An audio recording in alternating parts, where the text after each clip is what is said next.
왕지.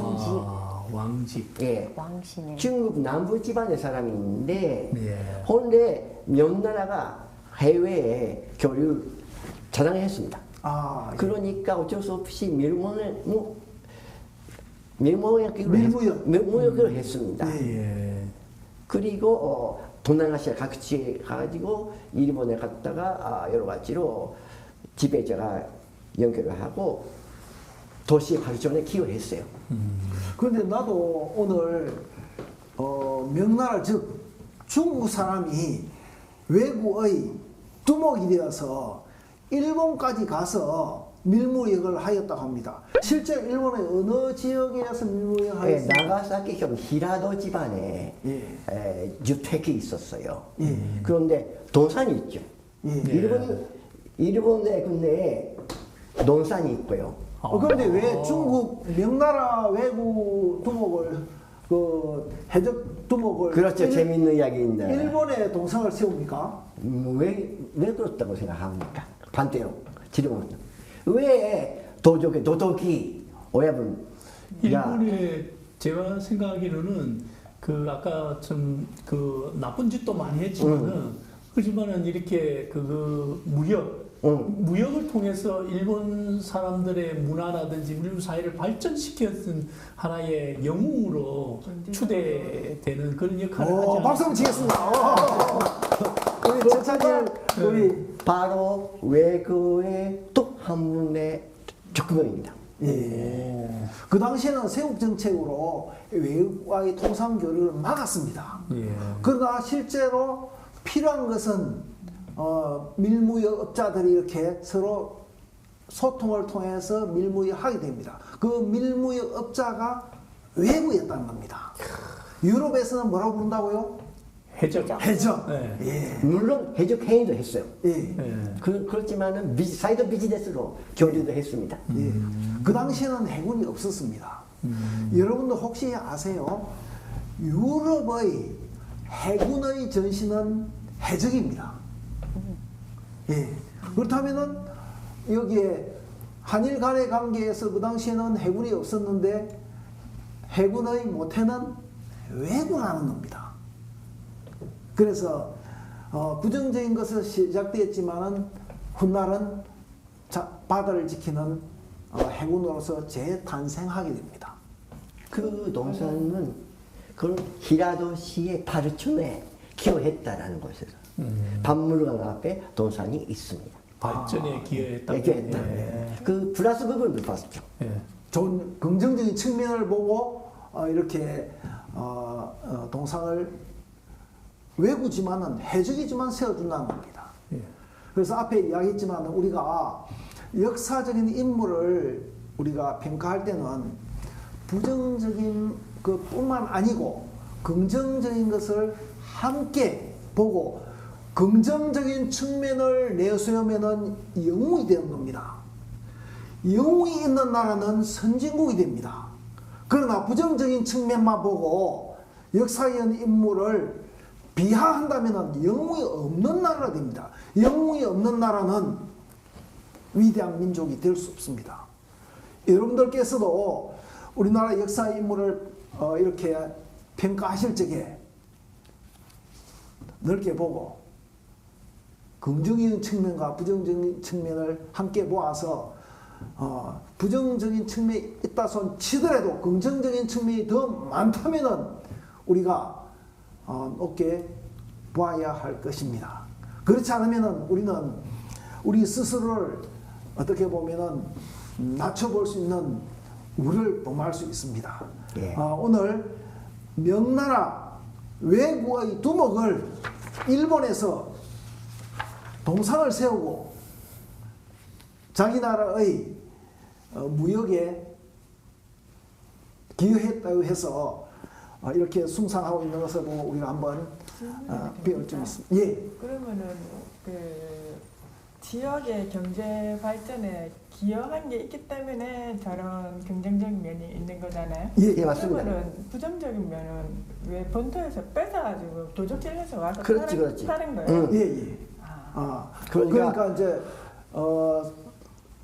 그 당시에는 세국 정책으로 네. 이렇게 통상이 불가능했습니다. 네. 그러니까 다른 나라에 가서 훔쳐가지고 이쪽 나라 팔고 이쪽에 훔쳐가지고 다른 나라 파는 겁니다.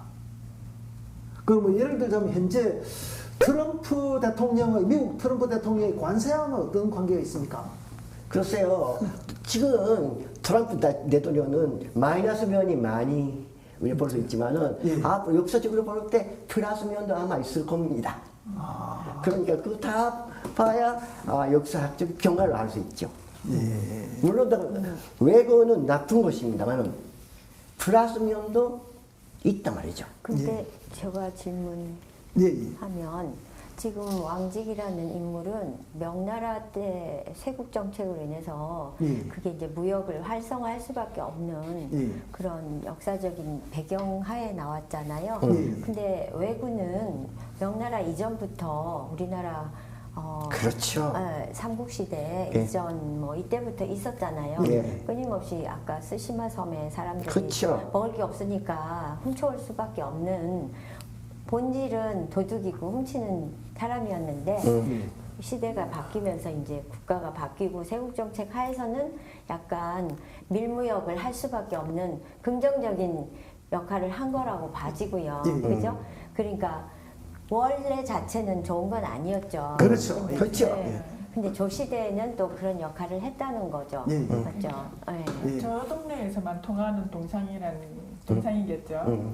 그러니까 밀무역 자체는 나쁘지만은 그 시대 상황을 봐서는 그렇지만은 정상적인 무역이 불가능했던 시대이기 때문에 비정상적이지만 무역을 통해서 그 도시를 발전시켰다는 측면에서 네. 긍정 근데 제가 측면을 본것 생각할 같습니다. 때 그 명나라면 조선 시대잖아요. 예, 예. 한참 지금 우리가 말하는 가야나 이런 데부터 한참 지난 때인데 예, 명나라가 그런 세국 정책을 썼다는 건 사실 잘 몰랐고요. 예, 예. 그거를 본받아서 조선도 괜히 세국 정책 쓰다가 나라가 이렇게 교류를 해야 되는데 예, 예. 그걸 못 해가지고 예. 결국에 나라를 이제 크게 망하게 만들었잖아요. 예, 예. 그래서 아마 일본은 저런 외구를 통해서 국제적인 마인드가 길러지고 그 이후에 뭐 메이지 유신이나 여러 가지 그 사무라이들 뭐 이게 나오면서 아마 이렇게 앞서 나가지 않았나 하는 생각도 이걸 보니까 연결이 조금 이해가 되긴 하네요. 예, 예. 예. 너무 예. 어렵네요. 그러면 우리가 네. 특히 한일 간의 관계에서 긍정적인 측면도 있지만은 전쟁이라는 부정적인 측면이 있었습니다. 그렇다면 임진왜란을 통해서 한일 관계는 사실 극단으로 다다르게 됩니다. 그렇지만은 문화라는 것은 어떻게 보면은 이동입니다. 전쟁을 통해서 또 다른 문화 교류가 이루어집니다. 특히 그 임진왜란이 끝날 때 우리나라 유학자나 기술자나 또는 평민을 약 10만 명을 일본에서 끌고 갑니다. 그 끌고 가서 일본 문화를 융성하는데 역할을 하게 됩니다. 우리 히로세 박사님, 예. 임진왜란 이후에 우리나라 사람들을 일본에 가서 문화 교류 또는 문화 융성에 큰 역할을 한 것으로 알고 있습니다. 예. 대표적인 사례 몇 가지 말씀해 주시기 바랍니다. 예. 주체는 강한 선생이죠. 강한 선생님은 유학자, 주자학자입니다. 예. 일본의 유교는 물론 옛날부터 있었지만은 주자학이 본격적으로 일본에 들어오는 것은 강한 선생님을 통해서 후지와라 세가가 강한 선생님에서 배웠던 주자학을 예. 기본으로 일본의 정신문화가 다시 만들었습니다. 그 시대는 일본은 사무라이 시대 아닙니까? 그렇습니다. 칼을 찬 사무라이에게 주작을 강한 스님께서 전파했다고 하셨습니다. 예. 일본의 사무라이들이 받아들였습니까? 그런데 사무라이의 주자학에서 볼 때, 그러니까 주인한테 절대, 그냥 복수해. 예. 그것을 해야 한다. 그거 주자학이죠. 예. 예, 한일 간의 관계는 긍정적인 측면에서 교류 협력이 있었습니다만은 가끔 갈등 관계도 있었습니다. 그 중에서 임진왜란은 정말 아주 큰 갈등의 폭발이었습니다. 임진왜란 때는 일본에서 사무라이들이 100년간 내전을 하였습니다. 그래서 전국시대라고 했습니다. 그래서 토요토미 히데요시가 100년 전쟁을 통일하고 나서 사무라이를 앞세워서 우리나라를 쳐들어왔습니다. 단순하게 우리나라를 쳐들어온 게 아니고 명나라를 가기 위해서 우리나라를 쳐들어왔는데 처음 상륙한 곳이 어디였습니까? 부산. 예, 부산이었죠. 예. 송상현 부사가 예. 일본 장수가 명나라 가려면 길을 비켜라 예. 하니까 뭐라고 했습니까? 죽기는 쉬워도 비켜주기는 길을 비켜줄 수 없다. 어렵다. 아. 전사이 가도난 하겠습니다. 같이 따라 해볼까요? 전사이 전사이 가도난. 가도난. 예. 전쟁에서 싸워서 죽을 수는 있으나 길을 비켜줄 수 없다. 길을 비켜주면서 항복한다는 뜻입니다. 그래서 7년 전쟁으로서 안타깝지만은 우리는 사무라이 앞에 참 고통을 7년간 당했습니다. 그러나 임진왜란이 끝날 쯤 돼서 왜군들은 그냥 돌아간 게 아니고 우리나라 유학자, 기술자, 팽미들 약 10만 명을 끌고 왔습니다. 10만 명을 끌고 왔다는 것은 부정적인 측면이지만 자연스럽게 또 교류가 일어나는 겁니다. 혹시 궁금한 점 있습니까? 예. 우리 조선은 선비의 나라라 그러지 않습니까? 예. 근데 일본은 보면은 이 사무라이들이 굉장히 이렇게 나눠져 있어가지고 통일이 되어서 그 다음에 이렇게 왔는 이런 사무라이 나라라고 볼 수 있는데 예. 어떻게 사무라이의 그런 어떤 통일성과 또 사무라이의 힘이라고 할까요? 예. 그런 거에 대해서 좀 더 자세하게 한번 설명 부탁드립니다. 예. 김호세 박사님, 예. 방금 말씀하셨다시피 조선은 선비의 나라고 예. 일본은 사무라이 나라라고 합니다. 그 전통은 지금까지도 알게 모르게 살아 있습니다. 긍정적인 측면과 부정적인 측면이 혼재되어 있습니다. 어떻게 보면 여기 계신 우리 학생들의 피 속에서 우리 조선시대의 피가 아직까지 남아서 우리나라 국내적으로도 갈등을 겪고 있는 것은 사실입니다. 일본은 사무라이의 나라라는 말이 있습니다. 예. 사무라이에 대해서 좀 궁금합니다. 설명 부탁하겠습니다. 예. 한국인 입장에서는 좀 이해가 어렵다고 말을 할 수 있지만은 군인을 생각하면 이해할 수 있지 않습니까? 조국 위해 목숨을 걸다 그런 식으로 그런 정신이 군인 정신이 바로 무사도가 비슷비슷합니다. 군인의 정신이 예, 군인 정신이 위사하고 있다. 예. 근데 군인 정신의 그 원조가 그때 교류 때 들어온 왕직이라고 하는 분에 의해서 전달이 된 주자학. 주자학가 기본에 되고. 근데 저희 나라도 주자학이 같이 돼 있는데 사무라이 같은 무인처럼 내 목숨을 바쳐서 나라를 지키는 게 제 1번이고 마지막이다. 이런 식의 교육은 우리는 안 했지 않습니까? 네. 그렇지만은 이순신 장군님도 계시고 군인들은 훌륭합니다. 우리 윤선희 학생이 방금 이야기한 것을 한번 잘 곱씹어 보시기 바랍니다. 일본은 사무라이 정신에다가 주자학을 덧댄 겁니다. 예.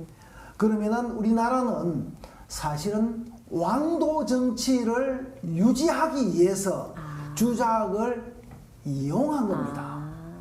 좀 심하게 하면 악용하는 겁니다. 그렇다면은 사무라이는 주작을 통해서 무인 정신의 이제 도교 사상, 유학 사상을 이렇게 도입함으로써 메이지 유신으로 가는 가교 역할을 합니다. 그래서 임진왜란 이후에 우리나라를 통해서 주작이 일본으로 전파되게 됩니다. 우리나라에서 한국에서 그 당시에 조선에서 일본으로 주작을 전파한 데는 어느 분이 큰 역할을 하게 됩니까? 예, 강한 선생님이 계십니다만요. 강한 선생님이 지금 에히메현에 유배해서 불어로서 오셨습니다. 그때 후지와라 세이카라는 일본 유학자가 교류 통해서 일본의 주작이 본格적으로 들어왔습니다. 후지와라 세이카의 제자가 하야시 라잔라는 주자인데요. 그가 바로 토쿠가 바쿠에 대해서 큰 영향을 주었습니다. 그러면은 그 무사도 정신을 가진 사무라이들에게 주작을 전수하게 된 강한 스님의 영향력은 일본에서 어떻게 받아들이고 있습니다, 현재까지? 네, 지금도 강한 선생님 동산도 일본에 있고요. 주자학교의 기초를 만들었던 사람이라고 평가하고 있습니다. 그리고 임진왜란 이후에 우리나라 도공들이 일본에 많이 잡혀간 것으로 알고 있습니다. 예, 그때까지 일본은 도자기를 만들 수 없었어요. 그런 기술이 없었습니다. 다 수입되었습니다. 동원들을 통해서 도예 기술을 발달시켰습니다. 그 바로 기초가 되었어요. 그럼 도자기 전에는 나무 같은 거를 많이 썼습니까? 나무보다 가마의 온도가 중요하다. 그런 기술이 없었다. 실제로 도자기 기술은 일본 문화뿐만 아니고 일본의 그 문명에 어떤 역할을 하게 됩니까? 그런데 도자기는 처음에는 한국의 영향을 받았지만은 앞으로 군대에서 발달해가지고 유로파 저기 수출을 했습니다. 수출분으로서 수출까지 했습니다. 그래서 우리나라에서 도자기는 실제로 외국과의 그 수출하는 데까지 이르지 못했지만은 우리나라의 도자기 기술이 일본에 전파되어서 일본은 그것을 재활용해서 유럽으로 도자기 기술을 수출함으로써 일본이 국군이 융성하게 되는데 큰 밑바탕이 됩니다. 그 중에서 그 대표적인 인물이 누가 있습니까? 이삼평 선생님. 이삼평. 이삼평 선생님은 일본에 어떻게 받아들여지고 있습니까? 포로로서 사가 반스 나베시마 반스에 포로가 돼가지고 그리고 너 뭐 할 수 있느냐 도예를 할 수 있다. 그럼 한번 좀 만들자. 그렇게 해가지고 고생해가지고 아리타에서 흙을 찾았어. 도자기에 필요한 흙을 발견해가지고 도자기를 만들었습니다. 그가 바로 일본 도자기의 기초가 되었어요. 제가 알기로는 이삼평 도공의 후예들이 매년 우리나라를 방문해서 자기 조상의 나라에 대한 그 애향심을 갖고 있다고 들었습니다. 그래서 현재 우리나라도 우리가 갖고 있는 기술을 개발하고 이렇게 상품을 만들어서 외국을 수출하는데 현재 우리나라가 제가 보기에는 우리나라 전후 100년 역사에서 아주 잘 살고 있는 시대에 있습니다. 그렇지만 우리가 시대는 항상 급격하게 변화되고 있습니다. 우리 스스로 새로운 물결에 적응할 수 있도록 그 노력해야 되리라고 생각합니다. 그 당시에 이제 임진왜란 이후에 명나라가 멸망하고 청나라가 새롭게 발흥하게 됩니다. 한일 간의 관계는 이게 어떤 영향을 끼치게 됩니까? 본래는 일본은 조선국에서 볼 때 있을 수 없는 나라죠. 여기서 할 수 없는 나라죠. 네. 그렇지만은 교류는 다시 시작했습니다. 그 이유가 바로 한반도 북쪽의 몇 나라에서 진나라에 전쟁하면서 북한이 굉장히 불안정한 상태가 되고 남쪽까지 적기가 있으면 곤란하다. 네. 그러니까 일단 일본에서 병화 흡수해가지고 남쪽으로 안전하자고 했습니다. 또 하나는 많은 포로들이 지금 일본에 있습니다. 그런데 조선왕은 도망했지 않습니까? 그냥 인기가 없어요. 그렇지만은 포로를 많이 데리고 다시 돌아왔다 하면 인기를 다시 구축할 수 있지 않습니까? 예. 그 이유도 있었습니다. 포로를 일찍 한국에 보내달라, 조선국에 보내달라. 그런 요청에서 조선통신사가 다시 시작했습니다. 혹시 현재 이 시점에서 궁금한 점이 있는 분 있습니까?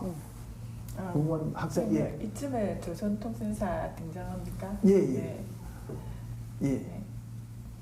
조선통신사가 우리나라에서 파견된 게 조선통신사이죠. 예, 맞습니다. 네. 그럼 옆으로 일본에서도 파견된 게 있었나요? 있었지만은요, 임기왜란전까지는 서울까지 갈 수 있었어요. 서울까지. 그렇지만은 서울까지, 예. 왜군이 예. 조선통신 일본 사절에 가는 길 따라서 왔으니까 절대 범국의 길이를 못 가게. 못 간다. 그러니까 부산에서 했어요. 예. 그러니까 임진왜란 이후에는 부산에서 이거는, 했네요. 예. 일본의 비밀 국가 기밀로 했습니다. 국내를. 예. 그러니까 다 부산에 했어요. 부산에서 임진왜란 이전에 예. 일본의 사절단들이 부산을 거쳐서 한양까지 가는 그 길을 예. 실제로 훗날 임진왜란의 전쟁 루트로. 도로예요. 아. 그래서 임진왜란 이후에는 예. 조선통신사가 재개되었지만은 예. 부산까지만 허용했다는 겁니다. 예. 그래서 제가 아는 바로는 그 조선통신사 대신에 일본에서 오는 그 사실 사절단을 예. 일본 국왕사로 네, 부르는 하였습니다. 일본 국왕사를 맞이했던 지역이 부산입니다. 그 맞이했던 곳이 부산 중에 어디냐? 대청동입니다. 대천동입니까? 예, 대청이란 뭐죠? 큰 마루라는 뜻입니다. 예. 대청도의 큰 마루에서 일본 사절단을 맞이. 그곳이 바로 대청동이 되는 겁니다. 예. 자, 그렇다면은 그 조선통신사뿐만 아니고 한일 간의 관계에서 역사적인 교훈을 얻을 수 있는 그 책이 있다고 들었습니다. 예. 그런데 조선통신사가 외교관들입니다. 일본에도 역시 외교관이었지만은 반드시 가지고 있었던 것이 이 해동 조국기. 해동 제국기. 예. 제국기. 예. 이것을 교본로 했습니다. 교과서로 했습니다. 그러니까 에도 시대의 조선통신사 외교의 기본이 여기에 있었습니다. 여기를 다 보고 진짜 좋은 책이다. 그렇게 양적으로 했다는 이야기가 기록이 있습니다. 해동 제국기는 우리나라 조선시대 문호인 문충공 신숙주가 저술한 책입니다. 그 책에는 일본과 평화를 잊지 말아라 적혀 있습니다. 가까운 나라와 평화롭게 지내지 않으면은 문제가 발생한다. 즉 전쟁이 일어난다는 겁니다. 다른 말로 하면은 평화롭게 지내려면은 단순하게 사이좋게 지낸다는 뜻이 아니고 전쟁이 대비한다는 뜻까지 포함을 합니다. 그래서 우리가 과거 역사를 보면은 어떻게 보면은 한중일 관계에 있어서는 조금만 비틈이 생기면은 전쟁이 일어나고 역사의 회오리에서 우리가 아주 곤란해질 수 있습니다.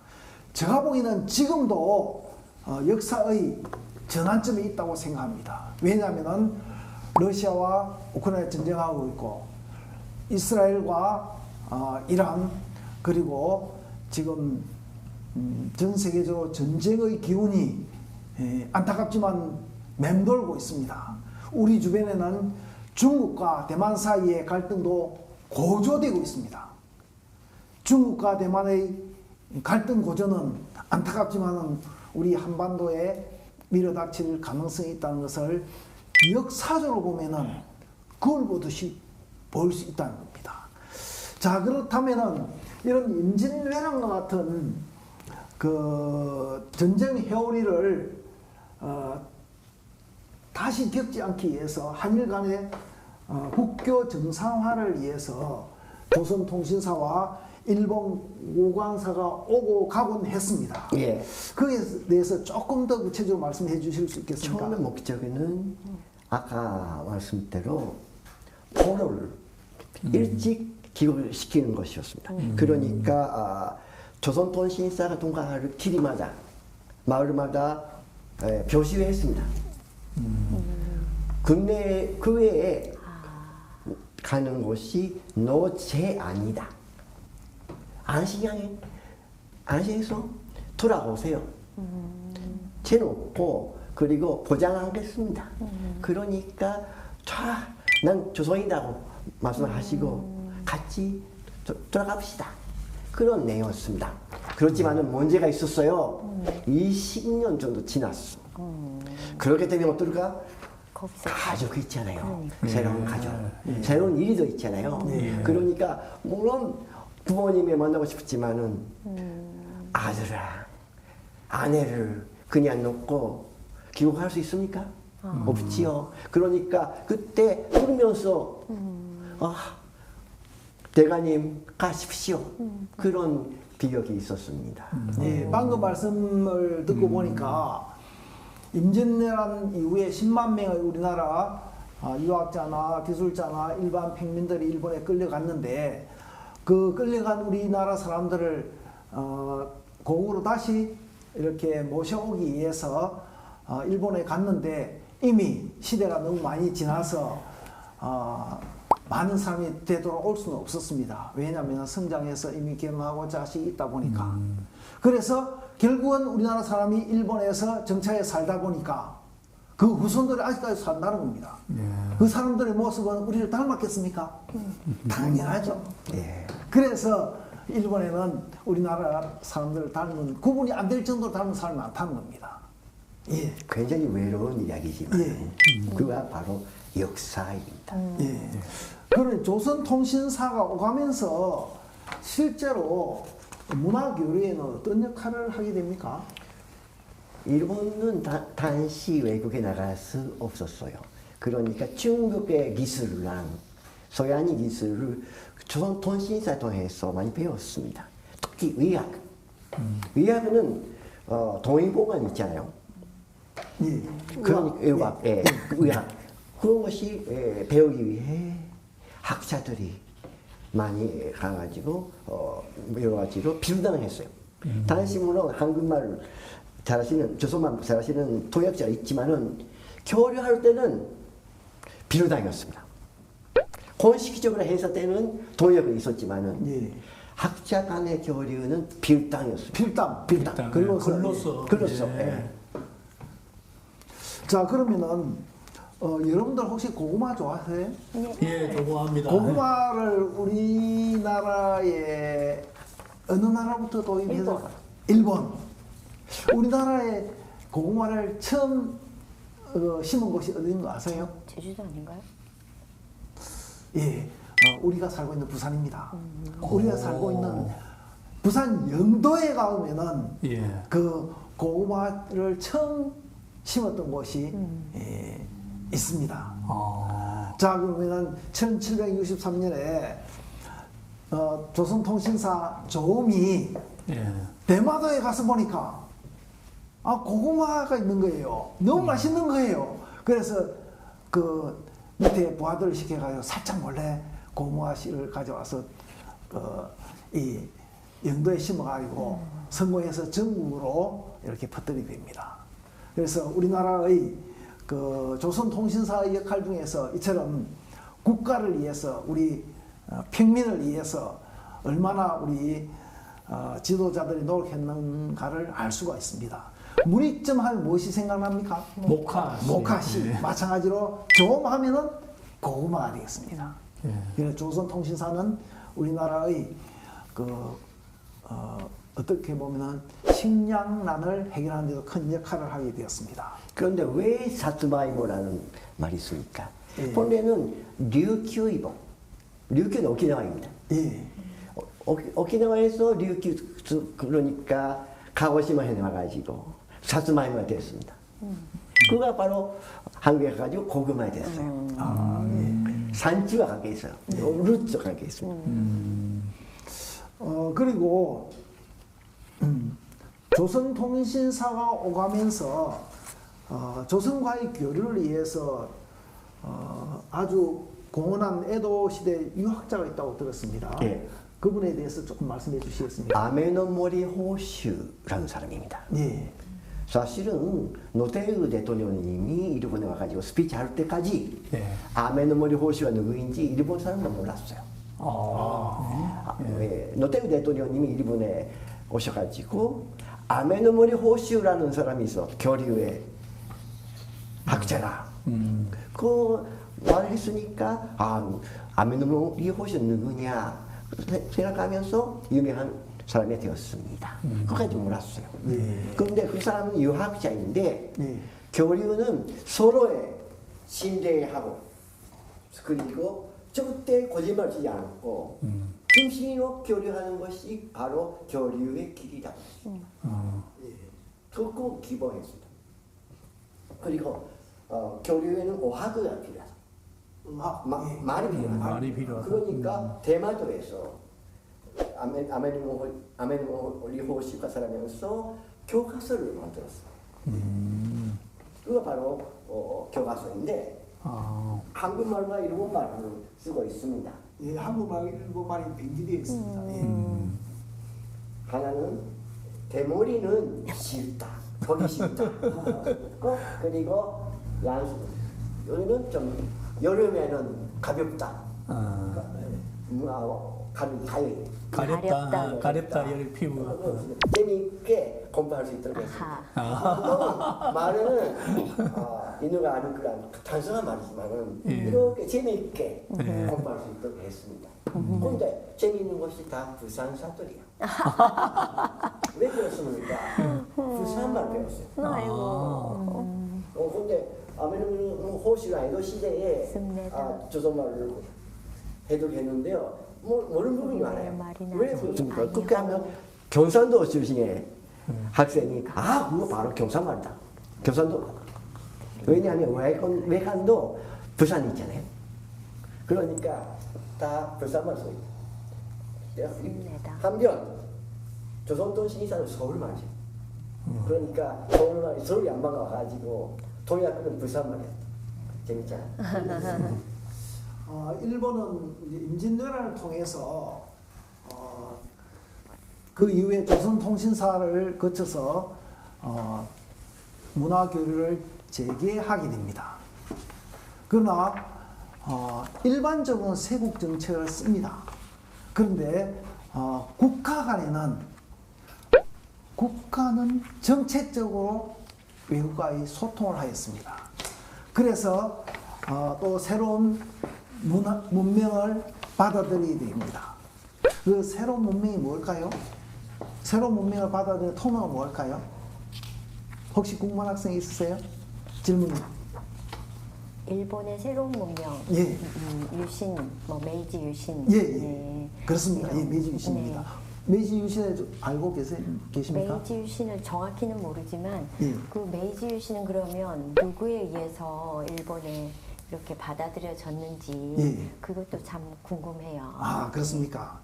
제가 아는 바로는 일본이 새로운 근대 국가로 가는, 즉 유럽 문명을 받아들이는 아주 통로를 연 게 메이지 유신입니다. 우리 히로세 박사님을 통해서 메이지 유신에 대해서 들어보겠습니다. 예. 메이지 유신은 서양과 일본의 만남이었습니다. 그로브네라는 페리가 왔을 이유가 고래사냥이었습니다.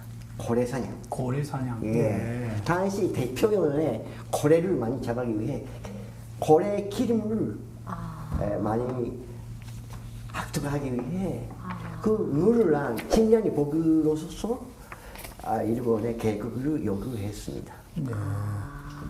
그런데 그 당시는 사무라이가 판을 치던 시대입니다. 예. 그런데 사무라이들이 에도 시대의 사무라이들이 그 일본 문화를 어떻게 유럽 문화를 이렇게 수용하게 되었습니까? 처음에는 물론 첫째는 반대했습니다.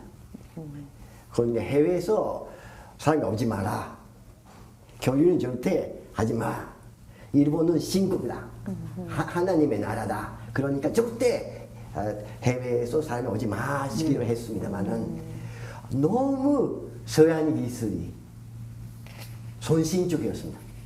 그리고 반대로 싸웠지만은 서양이 힘이 강하다. 네. 그냥 있으면 식민지에 될지 모르겠다. 빨리 서양을 배우고 서양화해야 된다. 그렇게 생각하는 사람이 많아졌지만 그렇지만은 그때 주인이었던 에도幕府는 어쩌 잘 판단할 수 없어. 에도幕府는 새로운 세계를 같이 살 수 있는 정부 아니다. 새로 만들어야 된다. 그렇게 생각했습니다. 잠시 거기서 한번 생각해 보겠습니다.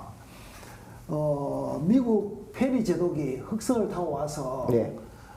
제가 아는 바로는 정박해놓고 대포를 쏘니까 일본 사무라이들이 칼을 차고서 대포 쏘는 모습에 막 기겁을 한 겁니다. 자기들은 칼을 뽑아서 가까이 있는 사람하고 싸워야 되는데 먼 거리에서 대포를 쏴가지고 하늘로 대포가 날아다니고 뭘까. 아이고 저거들 싸워서는 절대 못 이긴다. 그래서 무릎을 꿇고 이제 개항을 하자고 개항을 할 수밖에 없는 상황에 이르게 됩니다. 그러나 사무라이들은 손쉽게 그렇게 문을 열지 않았습니다. 그러나 이 사무라이들이 생각을 바꿀 수 있도록 해준 그 아주 선각자가 일본에 있었던 것으로 알고 있습니다. 그분이 누구입니까? 그가 바로 요시다 쇼인입니다. 요시다 쇼인은 페리가 왔을 때 23살이었습니다만요. 그런데 배에 타고 미국까지 가고 싶다 했습니다만 실패했어요. 그런데 앞으로는 역시 일본도 해외가 교류해야 된다. 그리고 그렇게 주장했습니다. 그리고 역시 종말을 중심으로 나라를 키워야 된다. 그리고 서양 문화도 배워야 된다. 요시다 쇼인의 제자들이 누가 있습니까? 예, 유명한 사람은 이토 히로부미 있죠. 제가 아는 바로는 요시다 쇼인의 제자들이 스승인 요시다 쇼인의 그 교육을 받고 그 교육의 내용은 서양 문명을 받아들여야 우리가 서양을 이길 수 있다라는 아주 문명 개화론을 제창하게 됩니다. 그러자 이 요시다 쇼인의 제자들이 가산을 다 틀어서 유럽, 미국 등으로 문명 탐사를 갑니다. 문명 탐방을 갔다 와서는 일본의 혼만 남겨두고 모든 것을 일본에 받아들이자고 하였습니다. 그래서 이룩한 것이 메이지 유신입니다. 그리고 칼을 버리고 서양 문물을 받아들인 겁니다. 그리고 요시다 쇼인이 사상하는 기초가 양명학이었습니다. 요명 양명학. 양명학은 주제학과 다른 부분이 있어요. 어떤 다릅니까? 양명학은 행동해야 된다. 책상 위에서 공부하는 것이 아니라 자기가 행동해야. 그러면 주자학이 이론 중심이라면은 양명은 실천과 행동을 중시했다는 뜻입니다. 그렇지만은 종안 중심의 나라는 사상은 주자학에서 예. 있습니다. 받았습니다. 그러니까 요시다 쇼이는 일본의 각 사상을 모아서 새로운 사상을 구축했습니다. 예. 그가 바로 일본의 근대 사상의 기초가 되었어요. 예. 그 어떻게 보면은 메이지 유신은 양면성을 갖고 있습니다. 첫 번째는 서양 문명을 받아들인다. 그 당시에 서양 문명은 사실은 대항해 시대였습니다. 대항해 시대는 바다를 통해서 다른 나라의 식민지를 개척하던 시대였습니다. 신문명을 가지고 바다를 개척하고 다른 나라를 식민지화하였습니다. 그래서 일본이 그걸 그대로 배워서 그것을 실제로 국가 운영의 기본을 삼습니다. 그래서 일본 제국주의가 탄생하는 밑바탕이 됩니다. 안타깝게도 청나라와 우리나라는 세국 정책을 고집함으로써 서양 문명을 받아들인 일본의 선진 문명 아래 고통을 겪게 됩니다. 이와 같이 우리가 역사를 통해서 지혜를 배우고 그 지혜를 우리가 나눔으로써 과거의 우리가 잘못된 점이 있다면 새롭게 반성하고 잘한 게 있다면 더욱더 발전시켜서 우리의 역사를 과거의 역사에서 우리가 극복해야 되리라 봅니다. 그렇다면 한일 간의 관계는 어떻게 해야 되는지 마지막으로 각자 한 말씀 해주시고 마치도록 하겠습니다. 예. 한일 간의 관계는 어떻게 해야 된다고 생각합니까? 먼저 기초와 서로에 이해해야 한다. 그러니까 어학을, 말을 배워야 된다. 서로에. 그리고 문화를 배워야 된다. 그리고 역시 지금처럼 이웃 나라가 관계를 맺는 것은 어렵지만 같이 살 수 있습니다. 네. 예. 우리 학생들도 한 말씀 해주시기 바랍니다. 우리 최찬일 학생, 예, 한일 간의 관계는 어떻게 해야 된다고 생각합니까? 예, 일본은 가깝고도 또 먼 나라 이런 이야기를 많이 하는데 오늘날에는 이렇게 교류나 서로의 장점들을 나누지 않으면은 세계의 도태가 되고 세계의 경쟁력이 약화가 될 거라고 생각합니다. 그래서 일본의 좋은 점을 잘 받아들이고 또 우리가 비판할 거는 비판하고 또 미래의 세대를 위해서 같이 교류를 해야 미래에 우리가 선조들이 우를 범하는 그런 일이 다시는 범하지 않도록 일본과 지속적인 그런 장점을 서로 잘 교류를 통해서 우리의 장점은 나누고 또 일본의 좋은 점은 받아들여서 우리가 서로 상생하는 그런 관계가 되어야 된다고 생각합니다. 감사합니다. 박수 주세요. 우리 예. 저때 당시에 저런 해안을 가져왔다는 그러니까. 게 예. 너무 진짜 훌륭한 분이고 그래서 이제 저분 말에 되게 공감이 가거든요. 네. 네, 그래서 너무 가까우면 이제 트러블 원인 된다.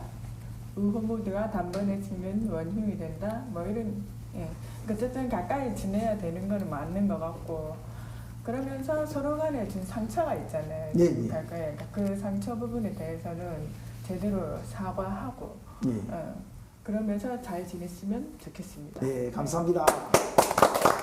우리 김문수 학생, 예.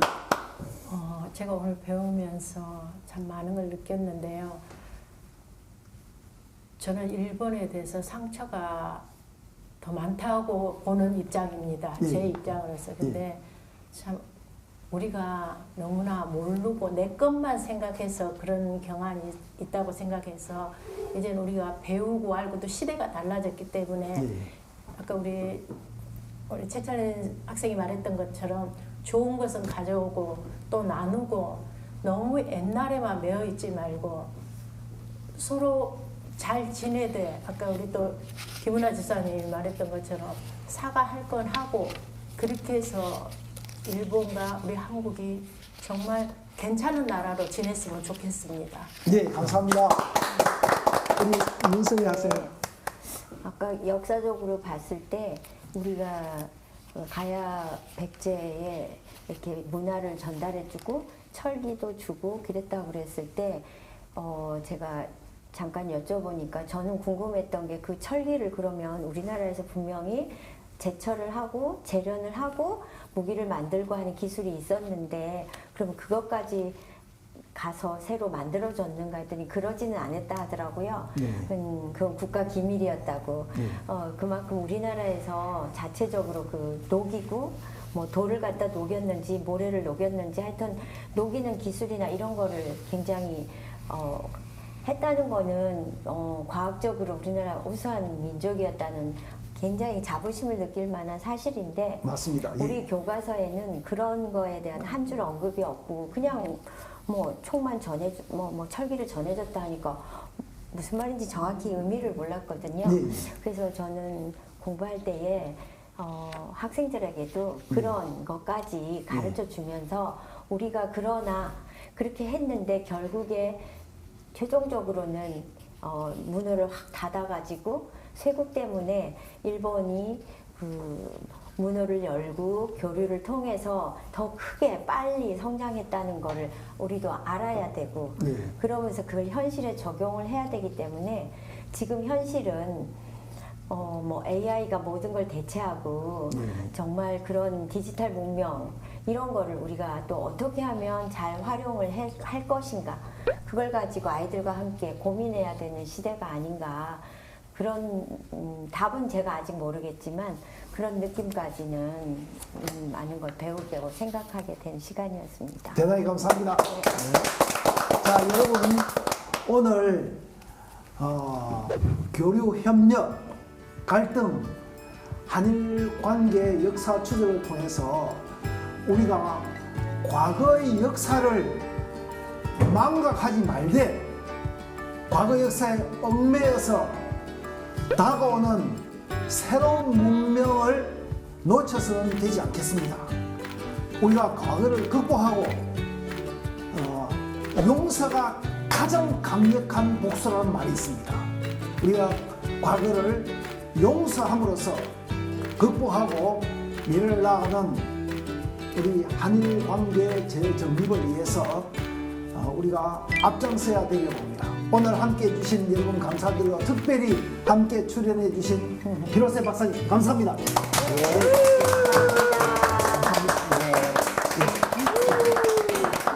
한일 화해 협력을 위해서 같이 한번 우리 한번 통화하겠습니다.